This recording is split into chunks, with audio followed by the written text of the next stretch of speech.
بيتزا تاع المقلة واحدة من أروع وأسهل الوصفات اللي تقدري ديريها نهار اللي تكوني حابة حاجة بنينة و أو ميم طون ماشي حابة تعيي روحك. في ريسيبيون عندنا كاس حليب دافي، 4 كاس تاع الزيت، مغرفة كبيرة خميرة، مغرفة كبيرة سكر، مع كاس على فارين.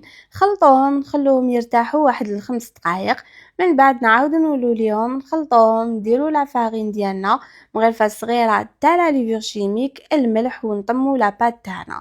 لاباط تاعنا لازم تكون شويه تتلاصق ما بين يدينا. نعجنها عجنه خفيفه فوق لو بلون دو طرافاي، نشكل اون بول ونخليها ترتاح. لو طون اللي نوجدو لاصوص طوماط نعاودو نولو ليها اون ديغاز لاباط، نشكلو اون بول ونقسموها على 4. هذه الكميه اللي عطيتها لكم راهي رايحه تخرج لكم 4 خبيزات الله يبارك.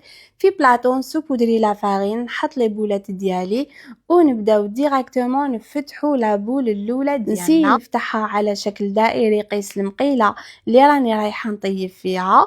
من بعد درت بابي كويسون، حطيت لاباط، زدت بيكيتها كامل بهذيك العفسه اللي تبيكي لاباط.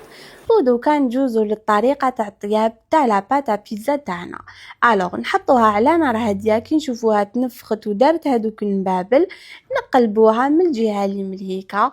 نديرو لاصوص طوماط. بالنسبه لا غارنيتور انا حبيت حاجه فريمون سامبل، قلت لكم سهله مهله وفي وقفه تندار.